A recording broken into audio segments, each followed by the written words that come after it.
요한복음 15장 우리가 거의 전장인데요. 1절부터 23절까지의 말씀을 우리가 한 달 동안 계속해서 상고하고 있습니다. 오늘 그 네 번째 시간 주님의 사랑 안에 거하는 은혜라는 제목으로 하나님의 말씀을 상고하도록 하겠습니다. 열매를 맺는다는 것은 헌신된 그리스도인들의 몫이 아닙니다. 다시 말하면 우리가 신앙생활을 하고 예수님을 믿고 살아간다 하지만 열매 맺는 것은 목사님들이나 선교사님들이나 교회 직분자들에게 국한된 이야기 아닐까. 저는 열매가 없지만 평신도니까 그렇게 살아갑니다. 이것이 가능할까? 열매를 맺는다는 것은 우리가 생각할 때 열매를 맺는 그 헌신된 그리스도인들만의 몫은 결코 아니라는 것이죠. 여러분, 열매를 맺는다는 것은 모든 신자들에게 어쩌면 사활이 걸려있는, 내 목숨이 걸려있을 만큼 너무너무나 중요한 그런 문제입니다. 그래서 그랬을까요? 우리 주님께서 죽으시기 직전에 바로 이 문제를 가지고 굉장히 많은 말씀들을 제자들에게 가르쳐 주셨습니다. 열매를 맺는 것은 예수님을 믿지 않는다면, 그리스도와 생명의 관계를 맺고 있지 않다면 아무런 해당이 되지 않는 말입니다. 다시 말하면 오늘 열매를 맺는다는 것은 우리가 참 포도나무 대신 예수 그리스도께 부침받은 사람들, 하나님의 택함에 의하여 하나님의 거룩한 자녀가 된 사람들에게 해당되는 이야기들이에요. 그래서 동일한 메시지를 들어도 열매를 맺는 삶에 대하여 세상의 사람들은 절대로 동의하지도 않고 그것을 사모하지도 않습니다. 왜냐하면 세상의 가치와 복음의 가치는 너무나도 다르기 때문이죠. 혹시나 여기 계신 분들 가운데에서도 아직 내가 그리스도를 믿지 않고 거듭나지 않은 것 같다라는 생각이 들고, 그럼에도 불구하고 이것이 옳은 길이고 이 길로 가야 되는 것이 맞다라고 생각하시는 분들이 계신다면 오늘 이 말씀은 여러분들에게 너무나도 중요한 그런 말씀이 될 것입니다. 주님께서는 계속 열매에 대해서 말씀하고 계시는데, 오늘 본문을 우리가 자세히 살펴보면 그 열매를 뭐라고 말씀하시냐면 서로 사랑하는 것이 열매다, 그렇게 말씀하십니다. 열매에 대한 우리의 지극한 오해는 뭐냐 하면, 교회가 좀 더 커지고 우리의 사역의 범주가 좀 더 넓어지며 우리가 남들이 정복하지 않은 고지를 점령하고 뭔가 대단한 가시적인 성과를 거두었을 때 우리는 그것을 열매라고 생각하는데, 주님은 그런 방식의 열매를 말씀하신 것이 추호도 아니십니다. 주님께서는 그 심령의 영혼의 상태와 태도를 가지고 말씀하고 계시죠. 주님께서는 특별히 열매를 말씀하시면서 12절과 17절에 동일하게 반복하여 하시는 말씀, 너희가 서로 사랑하는 것이 열매다라고 얘기합니다. 그래서 많은 교회에서 십자가 대신에 교회 강단에 붙여놓는 말씀이 무엇입니까? 하나님은 사랑이시다. 그 어떤 표현도 성경에서 하나님은 무엇이다라고 표현하지 않습니다. 그럼에도 불구하고 하나님은 사랑이시다. 이 서로 사랑은 서로 사랑하는 것이죠. 사랑은 일방적인 것이 아닙니다. 서로 사랑하는 것은 특별히 믿는 자가 이 땅을 살아가면서 바른 신앙을 가지고 있고 정말로 하나님을 사랑하는 사람이 또 다른 그 하나님의 형제들이에요. 이것은 교회를 다니는 사람들만을 이야기하는 것이 아니라 하나님을 사랑하는 그 사람들을 서로가 알아보고 서로가 사랑하게 된다는 거예요. 요한 1서에서 말씀하듯이 이것은 거듭난 그리스도인들의 부인할 수 없는 증거의 열매입니다. 즉, 내가 신자인가, 내가 하나님의 자녀인가 하는 것은 돌아보아서 나에게 동일한 형제를 사랑하는 그 사랑이 있는가를 바라보라는 것이죠. 좋은 나무가 좋은 열매를 맺듯이 우리가 그리스도 예수 안에 거하면 그 사랑을 격발케 되어 있다라고 성경은 우리에게 말씀하고 있습니다. 그런데 어떻게 이 열매를 맺을 수 있을까? 열매가 굉장히 중요하다고 우리 주님이 말씀하시는데, 그리고 그 열매는 가시적인 성과가 아니라는 것도 우리가 충분히 배웠는데, 그렇다면 그 열매를 어떻게 맺어야 되는 것일까? 주님은 너희가 내 사랑 안에 거하면 서로 사랑한다라는 열매를 맺게 될 것이라고 말씀하고 계십니다. 조건이 있죠.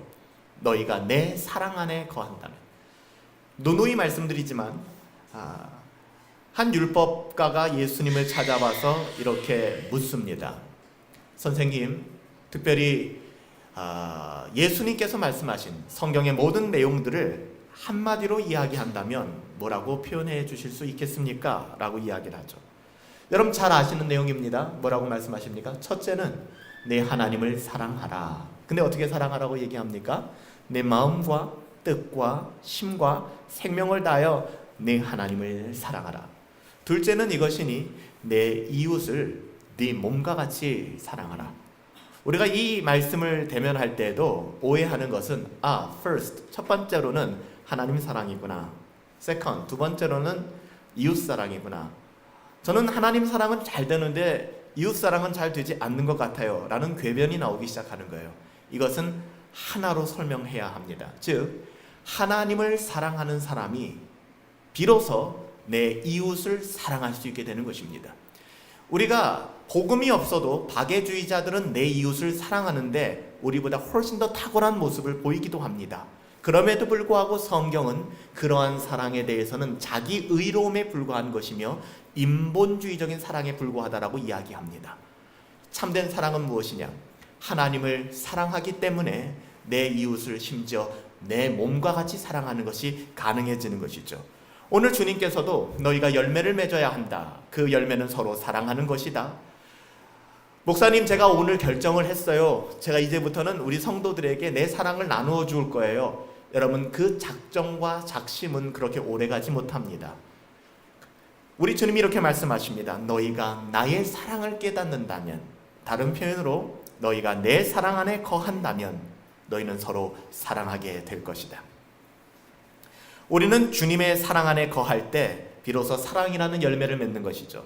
그래서 여러분 잠시만 여러분의 분주함과 여러분의 급한 성격을 내려놓으십시오. 그리고 조금 느릿느릿하게 가는 것 같지만 돌아보아 우리의 영혼이 하나님의 사랑과 연결되어 있는가를 점검해 보시기 바랍니다. 그래서 시도 때도 없이 마치 감정 조절 장애가 있는 것처럼 내가 좋을 때는 모두를 사랑할 것 같고 내가 조금 수가 틀어지면은 몹시도 인색한 사람이 되는, 여러분 이런 경우들이 우리에게 얼마나 많습니까? 우리 주님은 그렇게 말씀하십니다. 너희가 내 사랑 안에 거할 때 비로소 너희는 서로 사랑할 수 있게 될 것이다. 그 열매를 맺게 될 것이다. 그리스도인의 형제의 사랑은 노력의 산물이다 라고 가르치지 않아요. 참을 인자를 내가 여러 번 써보고 내가 노력하면 사랑할 수 있게 되지 않을까요? 성경은 그렇게 가르치고 있지 않습니다. 우리 주님은 어렵지 않게 말씀하세요. 단도직입적으로 너희가 나를 떠나서는 아무것도 할 수 없습니다. 우리는 아무것도 할 수 없는 존재라는 거예요. 주님의 사랑의 완전함과 충분함과 만족함. 저는요, 요한복음 15장 이 말씀을 여러 해 전에 이미 암송을 했고 계속 이 말씀을 암송하고 묵상하고 또 상고하면서 오늘 이 말씀 중 저의 마음을 가장 강하게 끌어당기고, 그냥 끌어당긴다라고 표현하기보다는 흥분되어지는, 하나님의 말씀을 볼 때마다 흥분되어지는 그런 마음들이 있습니까? 흥분되어지는 구절이 오늘 우리가 읽은 말씀 중에 9절의 말씀입니다. 이렇게 말씀하십니다. 아버지께서 나를 사랑하신 것 같이 나도 너희를 사랑하였으니 나의 사랑 안에 거하라. 여러분 이 말씀을 어떻게 대면하시는지 모르겠지만 과연 누가 하나님 아버지께서, 성부 하나님께서 성자 예수 그리스도 그 하나님의 그 아름답고 그 완전하신 사랑, 그 사랑의 깊이와 너비를 측량할 수 있겠습니까? 여러분 우리에겐 불가능한 얘기예요. 하나님의 그 사랑을 알고 계신가요? 우리를 만드시기 전부터 그 삼위 하나님께서 나누셨던 그 사랑과 그 감격들. 근데 여러분들 오늘 주님 뭐라고 말씀하십니까? 아버지 하나님이 그 아들을 향하신 무한하고도 측량조차 할 수 없는 완전한 사랑이요. 우리 젊은이들 내가 좀 좋으면 연애하고 싫으면 틀어지고 나에게 좀 잘해주면 잘해주고 싫어지면 멀어지는 그런 것이 아니라, 여러분 이런 사랑은 이 세상에서 찾을 수가 없는 것이죠. 그 하나님의 원형적인 사랑, 우리는 그 사랑을 모방할 뿐이지만 절대로 변질될 수 없고 왜곡될 수 없는 그 사랑. 여러분들, 질적으로나 양적으로 전혀 차이 없이 그 사랑으로 우리 주님이 우리를 사랑하신답니다. 여러분, 이 말씀이 들리십니까?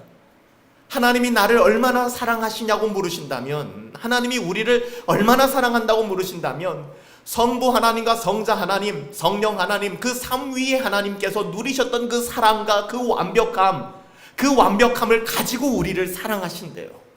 그리고 그 사랑은 하나님들끼리 하나님이 나누셨던 그 사랑과 조금도 다름이 없는, 질적으로나 양적으로나 조금도 다르지 않는 그 동일한 사랑으로 우리를 사랑하신다고 하십니다. 저는 이 말씀이 눈에 들어온 그 시점부터 시작해서 속된 말로 배가 부릅니다. 배가 불러요. 부족함이 없습니다. 시편 23편의 기자도 저와 동일하게 그 배부름을 느꼈을 것입니다. 나는 여전히 사망의 음침한 골짜기를 지나가지만, 환경과 상황에 나는 매몰당하고 나는 불평하고 원망할 수밖에 없는 상황이지만 그의 마음이 그렇지가 않은 거예요. 만족하여 부족함이 없다는 거예요. 세상의 관점에서 들여다보면 이해가 안 돼요. 당신은 부족한 게 너무 많잖아.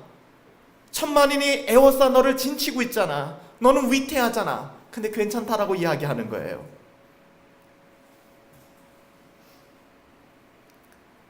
만족함이 있는 겁니다. 배가 부르다는 표현을 썼습니다. 아무것도 더 이상 내게 필요한 것은 없다는 거예요. 주님의 그 사랑이 경험되어지는 그 순간부터. 여러분, 왜 우리는 여전히 세상의 눈이 돌아가는지 아세요? 그것 없으면 왜 안 될 것 같다는 생각을 하시는지 아세요?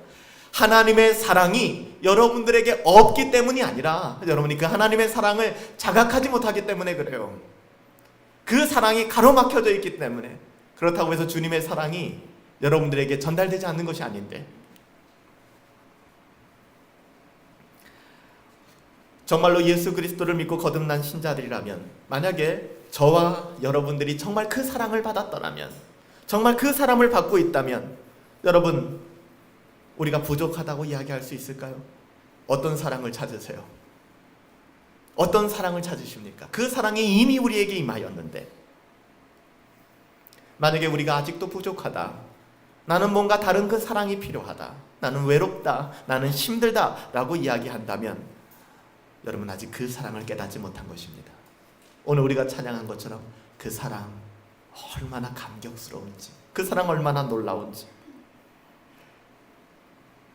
그럴 만큼 사랑스럽지 않은 존재라는 사실을 우리는 너무나도 잘 알고 있는데, 우리는 사랑이라는 것을 받을 자격조차 없는 사람이라는 건 너무나도 잘 알고 있는데, 그 창조주 하나님, 그 심판주 하나님께서 성부가 성자를 사랑하신 그 사랑으로 나를 사랑하신다니, 나를 사랑하신다니. 돌아가신 고 박윤선 목사님께서는 이 사실을 깨닫고 나서 자다가도 웃을 일이라고 하셨죠. 그 노 목사님께서, 교수님께서 자다가도 웃을 일입니다. 자다가도 웃을 일이라고. 너무 행복해서. 다른 것은 눈에 들어오지 않는 거예요. 그냥 그 사랑 안에 감격하게 되는 것이. 너희가 그 사랑 안에 거하면 너희가 서로가 사랑하게 될 것이다. 아버지께서 나를 사랑하신 것 같이 내가 너희를 사랑했다. 그러니 부탁이다. 내 사랑 안에 거하여다오. 내 안에 거하. 여러분, 나의 안에 거하라 라고 말씀하시는 이 주님의 말씀은 나의 안에 거하여서 거듭나라, 구원받아라 라고 얘기하는 게 아니라, 이미 구원받은 신자들, 이미 하나님의 택함받은 하나님의 자녀들에게 이 땅을 비참하게 사랑하는 것이 아니라 나의 사랑 안에 거하여 하나님의 자녀로서의 아름다운 열매를 맺으라고 우리 주님께서 말씀하시는 거예요.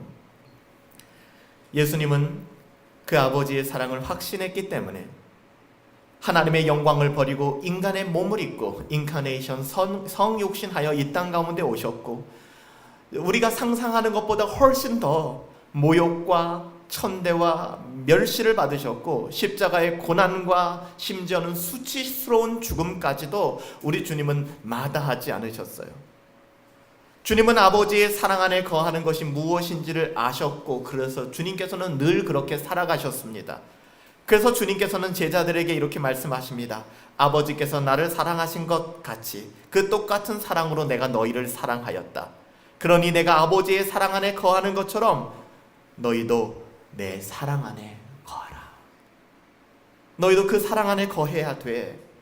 여러분, 안 불러주셔도, 하나님이 나 너 몰라 그렇게 말씀하셔도 주님의 사랑 안에 거하고 싶어요 라고 말하고 싶은 심정인데, 주님께서 우리를 불러주셨어요. 아무 자격이 없는데 주님이 우리를 불러주셨어요.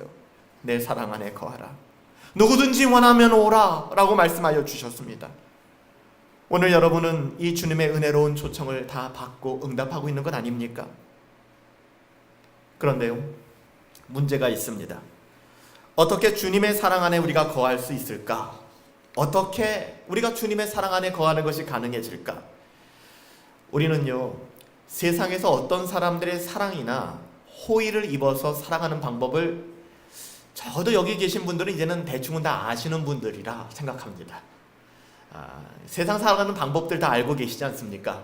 우리가 이 사람에게 어떻게 하면 잘 보일 수 있고, 어떻게 하면 이 사람에게 사랑받을 수 있고, 이 사람에게 호의를 입을 수 있을까? 그 사람의 비위를 잘 맞추면 됩니다. 그 사람이 원하는 것을 그냥 잘 해주면 됩니다. 여러분, 주님은 제자들을 가르치시기 위하여 당신께서 어떻게 하나님 아버지의 사랑 안에 거하는지를 말씀하고 계십니다. 10절에 이렇게 말씀하시죠. 내가 아버지의 계명을 지켜 그의 사랑 안에 거하는 것 같이 너희도 내 계명을 지키면 나의 사랑 안에 거하리라. 10절에 분명하게 말씀하세요. 떠오르는 구절이 있습니다. 요한복음 8장 29절. 주님 뭐라고 말씀하십니까? 나를 보내신 이가 나와 함께 하시도다. 내가 항상 그의 기뻐하시는 일을 행함으로 나를 혼자 두시지 아니하셨느니라. 뭐라고 말씀하시는 거예요? 이와 같이 계명을 지키는 것이 사랑 안에 거하는 것이다. 이렇게 말씀을 하세요. 좀 더 우리가 와닿게 표현하면 순종하는 것이 사랑 안에 거하는 것이다 라고 말씀하시는 거죠. 너희도 내 계명을 지키면 내 사랑 안에 거하리라. 너희가 순종하면 내 사랑 안에 거하리라. 순종은 주님의 사랑에 지속적으로 거하는 조건이 되고, 주님에 대한 신자의 사랑은 또한 순종의 원천이 됩니다. 순종과 사랑은 끊어지지 않아요. 분리될 수가 없습니다. 그렇다면 계속해서 주님은 계명에 순종하라고 하시는데, 그 계명은 무엇을 말씀하시는 걸까요? 다시 원점으로 돌아가죠. 12절에 뭐라고 말씀합니까? 내 계명은 곧 너희가 내가 너희를 사랑한 것 같이 너희도 서로 사랑하라는 이것이니라. 여기서도 우리가 잘 봐야 될 게, 계명은 곧 내가 너희를 사랑한 것 같이 너희도 나를 사랑해야 돼 라는 표현으로 쓰이지 않았다는 것입니다. 우리 주님께서 말씀하시는 게, 내가 너희를 사랑한 것 같이, 즉 하나님의 그 사랑으로 내가 너희를 사랑한 것 같이 너희도 서로 사랑하라는 거예요. 너희도 서로 사랑하라는 거예요. 서로 사랑이라는 것은 열매입니다. 동시에 우리가 순종해야 될 계명입니다. 그래서 여러분, 요한일서에서 사도 요한은 뭐라고 증언합니까? 형제를 미워하는 자마다 뭐라고요? 살인하는 자니, 살인하는 자마다 영생이 그 속에 거하지 아니하는 줄을 너희가 알고 있지 않느냐? 요한일서 3장 15절에 아주 엄격하고 엄하게 경고하고 있습니다. 형제의 사랑은 믿는 자의 덕이 아니라 믿는 자의 증거입니다. 즉 형제를 사랑하면 상급을 많이 받는 것이 아니라, 보너스가 아니라 형제를 사랑하는 것이 구원받은 신자로서의 시발점이 된다는 거예요. 증거가 된다는 것입니다. 저 사람이 형제를 사랑하는 모습을 보니까 저 사람은 하나님의 사람이구나가 되는 거예요. 이로써 우리는 신자를 알아봅니다. 저 사람이 하나님의 자녀구나. 정말 좀 무서운 말씀 아닙니까? 두려운 말씀이죠. 형제 사랑은 신자의 본성입니다. 타락한 인간은 절대로 누군가를 사랑할 수 없습니다. 그런데 거듭난 신자들은 본성적으로 사랑하게 됩니다. 하나님의 자녀는 다른 하나님의 자녀들을 알아보고 사랑하게 되죠. 이유는 오직 하나, 한 아버지를 두었기 때문입니다. 성경이 말하는 것은 교회를 다니는 사람들끼리 그렇게 하라라는 이야기가 분명히 아닙니다. 이것은 하나님의 자녀들을 이야기하는 거예요. 거듭난 하나님의 자녀들, 하나님을 아버지로 사랑하는 신자들에 대하여 말하는 것이죠. 주님께서 오늘 우리가 생전에 받아보지 못한 엄청난 초청을 하셨습니다. 여러분이 어떤 초청을 받아보신 적이 있는지 모르겠지만 우리가 전혀 받아보지 못했던 초청, 너희는 내 사랑 안에 거하라. 그리고 그렇게 할 수 있는 비결을 말씀해 주셨습니다. 그것은 형제를 사랑하라. 이 계명을 순종함으로써 너희는 내 사랑 안에 더 깊이 들어올 것이다 라고 말씀해 주셨습니다.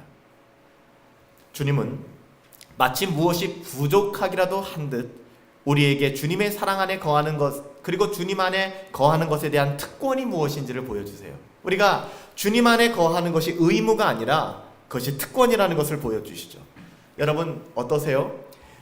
주님 안에 거하는 것이 순종하는 것이고 계명을 지키는 것이다. 마음이 무거워지시지 않습니까? 그래서 때로는 이런 메시지를 들을 때 너무 무거운 짐을 주시는 거 아닙니까? 라고 이야기할 수 있죠. 여러분 잘 보세요. 근데 우리 주님은 뭐라고 이야기합니까? 이렇게 계명을 지키는 것, 순종하는 것, 나의 사랑 안에 거하여 서로 사랑하는 것을 우리 주님은 이렇게 이야기합니다. 그것이 너희의 기쁨이다라고 얘기하세요. 여러분 주님이 이 땅 가운데 오셔서 성육신 하셔서 마구간에서 태어나시고 그 어린 시절 요동치는 시간을 보내시고 공생의 3년을 사시면서도 제자들에게 배신당하시고 정말 머리 둘 곳이 없이 그런 비참한 인생을 인생적으로 사셨잖아요. 마지막 최후는 십자가였습니다. 사람들은 그런 이야기 할 수 있어요. 야, 진짜 지긋지긋한 삶 어떻게 주님 사셨을까? 참 인내심도 많으시다. 근데 주님은 뭐라고 말하세요? 이것이 자신의 기쁨이라고 얘기합니다. 여러분 이게 이해가 되세요? 이해가 안 될 거예요.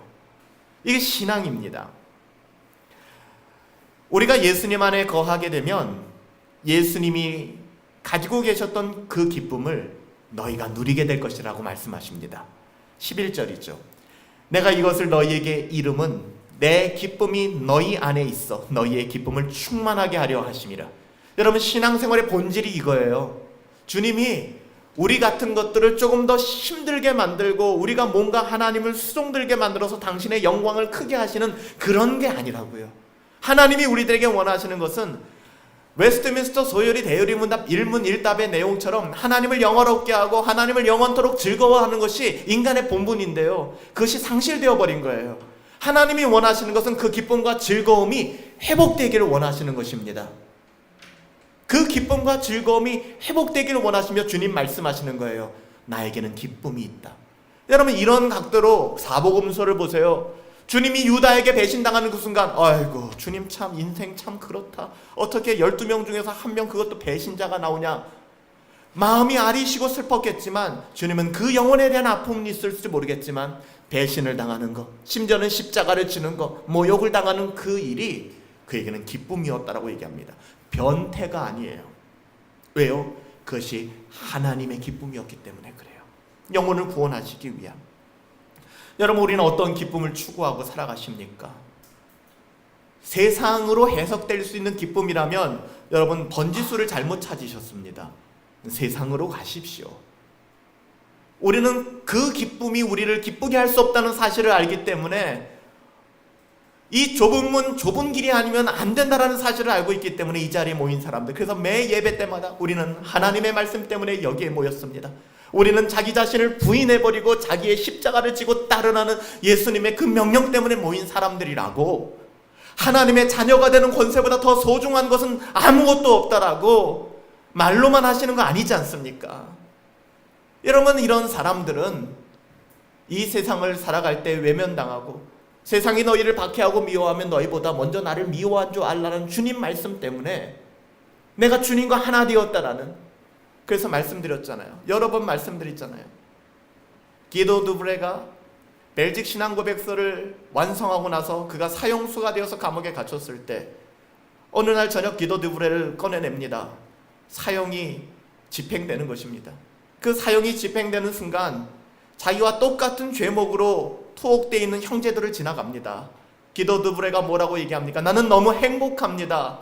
이 아름다운 일, 복음 때문에 내 생명이 바쳐질 수 있다는 것 때문에 난 너무 감격스럽습니다. 형제들 힘내세요. 형제들 사랑합니다. 그는 그렇게 형장의 이슬로 사라졌습니다.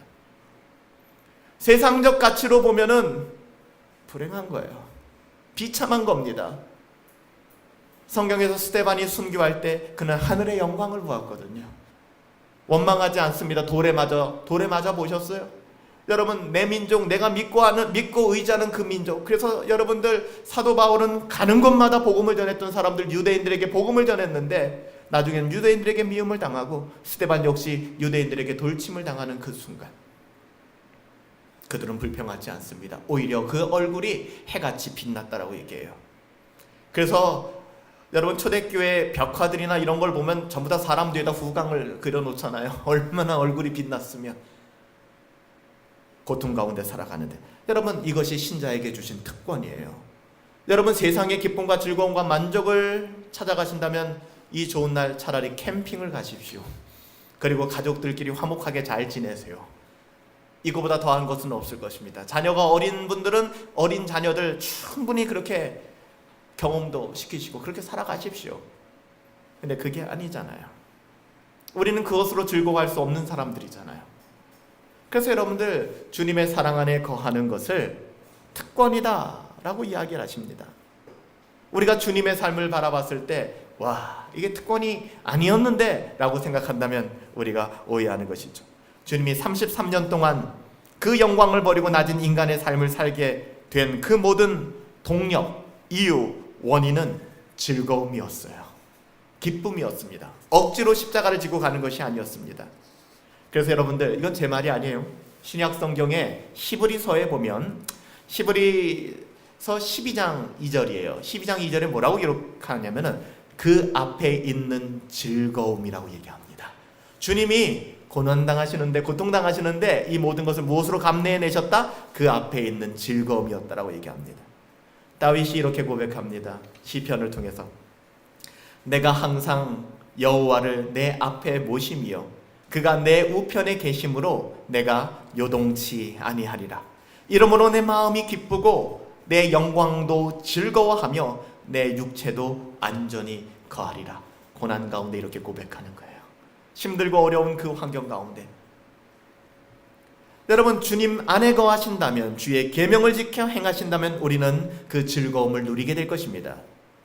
또 하나가 있다면, 이게 굉장히 오해되는 표현이기 때문에 제가 많이 이야기하는 부분은 아니지만, 주님은 그런 우리를 향하여 You are my friend, 너는 나의 친구다 라고 말씀해 주세요. 친구다 라고 말씀하신 핵심은 우리가 사귐이 있고 교제가 있다라는 것을 말씀하신 거죠. 주님은 14절에 너희가 나의 명하는 대로 행한다면 너는 나의 친구라 이렇게 제자들에게 말씀하셨죠. 여러분들 어때요? 저는 이 말씀을 못 읽겠어요. 황송스러워서. 여러분, 주님이 우리의 친구입니까? 아니잖아요. 근데 주님이 우리를 친구라고 불러주시는 거예요. 이쯤 되면은, 예를 들면 우리가 섬기는 아주 우리가 정말 멘토가 있고 어른이 있는데, 야, 그냥 말 편하게 해. 우리가 어떻게 말을 편하게 합니까? 그냥 좀 편하게 날 생각해. 그럼 우리가 그분 편하게 생각할 수 있어요? 여전히 나에게는 너무나 소중한 분이고 그게 있잖아요. 여러분들, 예수님은 우리의 친구가 아니에요. 예수님이 우리를 향하여 야, 너는 나의 친구야 그러면은, 아, 주님 아니에요. 어떻게 당신이 나의 친구가 됩니까? 당신은 나의 주님이세요. 감사합니다, 주님 나를 그렇게 불러주시니, 이게 돼야지. 예수님 안녕? 이렇게 되면 안 되는 거예요. 친구처럼 예수님을 대하기 시작하는 거예요. 이 말씀을 오해하는 것입니다. 너무나도 감당할 수 없는 엄청난 말씀을 오늘 본문에서 하시는 거예요. 듣기 민망한. 주님은 당신의 사랑 안에 거하는 자를 친구라고 하셨어요. 여러분, 얼마나 놀라운 일입니까? 저는 예수님이 있어서 너무 좋아요. 그런 예수님이 나와 함께 계심을 경험할 때마다 외롭지 않습니다. 지치지 않아요. 왜? 그 주님이 내 안에 함께 하시고 나를 친구라 불러주시기 때문에. 나는 감히 그분을 친구라고 이야기할 수 없지만, 그래서 이 예수님과 우리와의 관계를 설령 그것이 부부 관계라고 할지라도, 부모와 자식 간의 관계라고 할지라도 주님과 우리와의 관계를 선행할 수 없다라고 얘기하는 거예요. 이것 때문에도 기독교가 굉장히 많이 오해를 받죠. 부모를 사랑하지 말라는 것도 아니고 자녀를 사랑하지 말라는 것도 아닙니다. 그 어떤 관계에 있어서 주님과 우리와의 관계만큼 더 밀접한 관계는 없다라고 말씀하시는 거죠. 그래서 주님이 이 말씀을 하신 거예요. 이 말씀도 오해하면 안 돼요. 아버지나 어머니를 나보다 먼저 사랑하는 자는 내게 합당하지 않고 아들이나 딸을 나보다 더 사랑하는 자도 내게 합당하지 않다라고 말하는 것은 가정을 파탄내는 말씀이 아니에요. 주님과 우리와의 관계를 표현하시기 위해 주님께서 말씀하신 거예요. 그래서 여러분들, 예수님이 너는 나의 친구다 라는 이야기를 들은 사람들, 주님과 그런 관계에 있는 사람들이 아마 그 신앙의 감격 속에서 이 찬송가를 만들지 않았을까요? 주님 뜻대로 살기로 했네. 주님 뜻대로 살기로 했네. 주님 뜻대로 살기로 했네. 뒤돌아서지 않겠네.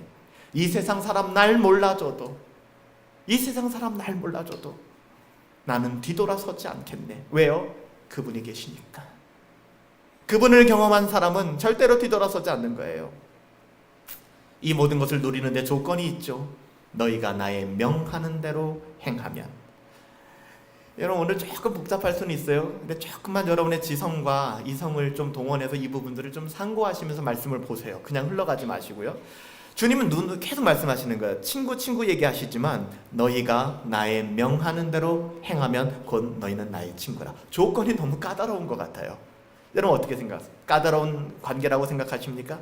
이 말씀의 논리를 좀 읽으신다면 이미 주님의 계명을 순종함으로써 주의 사랑 안에 거하는 사람들에게 특권을 주신다는 이야기지, 이것이 어떤 조건이 되어서 너희가 그렇게 할 때 이것을 줄 거야 라고 이야기하는 것이 아닙니다. 그럼 대표적인 사람이 누굽니까? 아브라함입니다. 창세기 18장에 가보면 여호와께서 가라사대 말씀하시되 나의 하려는 것을 아브라함에게 숨기겠느냐라고 말씀하세요. 아브라함은 이런 사람이었어요. 하나님께서 그에게 모든 것을 숨기지 않는다라고 얘기합니다. 심지어는 소돔과 고모라를 심판할 것에 대해서도 아브라함에게는 숨김없이 말씀하셨어요. 그리고 이 구절에서 또 다른 아주 감당치 못할 얘기를 하시죠. 하나님께서 그는 나의 벗이다 라고 얘기해요. 벗, 친구란 말이죠. 그는 나의 벗이다 라는 칭호를 아브라함이 얻게 됩니다. 주님도 15절에 말씀하시는 거죠. 오늘 본문에 종은 주인이 하는 것을 알지 못함이라 너희를 친구라 하였으니 내가 내 아버지께 들은 것을 너희에게 다 알게 할 것이다. 여러분, 그래서 우리는 그것을 알고 있는 사람들 아니에요? 아닌가요, 여러분들? 우리는 하나님의 나라를 알고 있는 사람들이잖아요. 그래서 누구 한 사람 예배당에 꽂아 놓으려고 열심히 돌아다니는 사람들이 아니라, 우리 교회를 외적으로 좀 넓히려고 그런 사람들이 아니라, 오히려 이 자리에 나오지 못하고 복음을 듣지 못한 사람들에게 민망하고 안타까운 마음, 영혼 사랑하기 때문에 그 마음 때문에 동분서주하는 그 마음 아닌가요? 그 마음이 아니시라면 그 마음은 잘못된 마음이에요.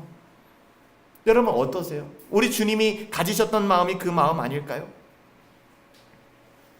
주님께서는 이 모든 일들 가운데 기도하라 하시고, 그리고 기도하라 그럼 내가 들어주고 응답할게. 그러니까 세상에 알라딘의 요술램프 같은 그런 것이 아니라 너희가 하나님 안에서 합당하게 구하는 것들.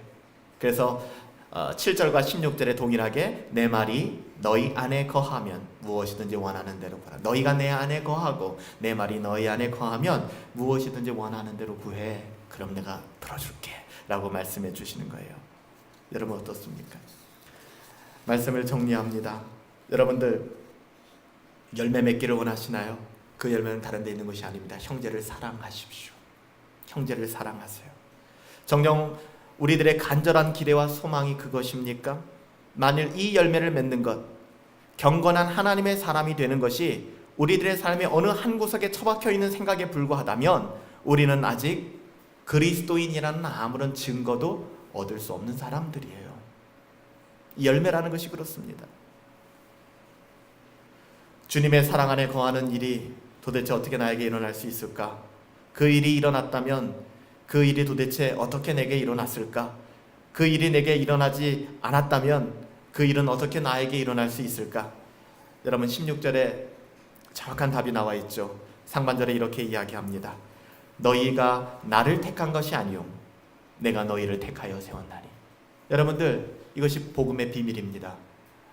여러분들이 선택해서 오신 것 같지만 이 자리에 오랜만에 교회를 방문하신 분들도, 아니면 습관처럼 교회로 오시는 분들도 우리가 그저 그렇게 이 예배당에 나왔다라고 생각하지만 주님은 이렇게 말씀하십니다. 너희가 나를 택한 것이 아니요 내가 너희를 택하여 세워나니. 물론 이 말씀은 우리의 구원에 관한 이야기지만 우리의 구원의 여정, 이 성화의 모든 시험들도 전 동일하게 적용될 수 있다고 봅니다. 우리는 내가 예수님을 선택하여 여기까지 왔다라고 선택하기 쉬워요. 마지막 남은 자기의 의로움이죠. 내가 선택했어, 내가 결정했어. 모두가 다 그렇게 시작합니다. 어떻게 보면 그게 정상이고 표면적으로는 그것을 인식하지 못하며 살아가는 것이 사실입니다. 그러나 구원의 문 안으로 들어와서 우리가 신앙이 자라게 되고 열매를 맺게 되고 경건한 삶을 살아가게 되면 그 비밀이 벗겨지게 되는 거예요. 아, 하나님께서 나를 그때 이끌어 주셨구나. 내가 잘나서 그거를 해결한 게 아니었구나. 세상 사람의 도움이 아니었구나. 그래, 내가 그래서 여기까지 오게 되었구나 라는 것을 우리는 깨닫게 되는 거예요. 처음부터 하나님이 나를 택하셨으면 어떻게 하시겠지라는 생각으로 그냥 저절로 온 것이 아닙니다. 우리는 믿기를 원해야 하고 믿도록 결단을 촉구받을 수도 있습니다. 우리가 결정해야 합니다. 하지만 그 후에 예수님의 사랑 안에 거하기 시작하면 비로소 그 사랑의 깊이 크기에 놀라게 되는 거예요. 그러니까 신앙이 그렇게 가야 된다는 거예요. 우리가 교리 모임 때 요즘 도로트 신경에 대한 그 아웃라인을 듣고 있는데, 제가 학교를 다닐 때 돌아가신 교회사 교수님이 계셨어요. 역사신학 교수님이 계셨는데 김영재 교수님 그런 말씀을 하시는 거예요. 처음에 신학생들 얼마나 교만합니까? 얼마나 막 똑똑한 척해요. 그러니까는 수많은 베이스를 가진 친구들이 이제 80명 입학을 했거든요. 성결교, 순복음, 뭐 통합측, 막 수많은 이제 신앙의 색깔을 가진 사람들이 이제 와 있던 감리교까지도. 그러니까 이제 교회사 시간에 이제 이걸 묻는 거죠. 알미니안이 맞습니까? 칼빈이 맞습니까? 뭔가 이제 답을 얻기를 원하는 거예요. 근데 이분이 이런 이야기를 하셨어요. 물론 젊었던 저도 그 대답에 잘 이해가 되지 않았어요. 근데 그분 돌아가시고 나서 또 그분들의 열매와 제자들의 삶을 보면서 정답이다. 이분이 이런 얘기 하더라고요. 전도사님들, 목회 초기에는 알미니안주의자들이 되세요. 근데 목회 후반부에는 꼭 칼빈주의로 돌아오셔야 됩니다. 이게 무슨 말도 안 되는 말이에요. 그렇죠? 근데 우리가 들을 땐 말도 안 되는 말이지만 왜 이 어른이 이런 말씀을 하는가를 깨달은 거예요. 하나님의 주권, 하나님의 섭리, 하나님이 다 알아서 하실 거야. 이런 것 속에서 우리는 아무런 책임도 없는 것처럼, 우리는 아무런 뭐도 없는 것처럼 이렇게 생각하기 너무 쉬운 거예요. 여러분들, 우리가 믿어야 해요. 우리가 헌신해야 돼요. 우리가 순종해야 돼요. 다 그렇게 시작됩니다. 그거 부인하지 마세요. 그렇지만 우리의 신앙이 자라면 자랄수록 어떤 열매를 맺게 되느냐? 아, 나의 나 된 것은 모두 다 하나님의 은혜였구나를 깨닫게 되는 것입니다. 그 열매를 맺게 되어지는 거예요. 근데 처음부터 결론을 얻은 사람들은 어쩌면 굉장히 인색해져요. 대표적인 사람들이 누굽니까? 윌리엄 캐리 사건이었잖아요. 윌리엄 캐리가 동인도 제도로 가서 복음을 전하고자 했을 때 당시 영국 교회는 뭐라고 얘기합니까? 교만한 윌리엄 캐리, 네가 동인도 제도로 가지 않아도 하나님께서는 능히 그 땅을 변화시킬 수 있어. 이것은 불신앙입니다. 누군가 가야 해요. 누군가 떠나야 합니다. 우리는 그것마저도, 우리의 결단마저도, 우리의 헌신마저도 지금 돌아와야 될 누군가가 있어요. 근데 그 사람에게 복음을 전하는 것도 우리는 하나님이 알아서 하실 거야. 너희가 나를 택한 것이 아니라 내가 너희를 택하여 세웠다고 했잖아. 여러분, 이것은 말씀을 오용하는 거예요. 잘못 사용하는 거예요. 하나님께서는 전도에 미련한 것을 통하여, 영혼 사랑하는 그 마음들을 통하여 하나님께서 택하신 자녀들을 모으라고 하신 것입니다. 할렐루야. 여러분, 이것이 열매예요. 여러분, 어떻게 우리가 살아가야 될까요? 주님 오늘도 우리에게 말씀하십니다. 나의 안에 거하라. 나의 안에 거하라. 사랑하는 여러분들, 주님 안에 거하십시다. 그리고 주님 안에 거함으로 말미암아 서로 사랑하며 하나님의 사랑을 나누며 또 주님 다시 오시는 그날까지 신실한 믿음의 경주 살아갈 수 있는 저와 여러분들 되시기를 예수님의 이름으로 축복합니다.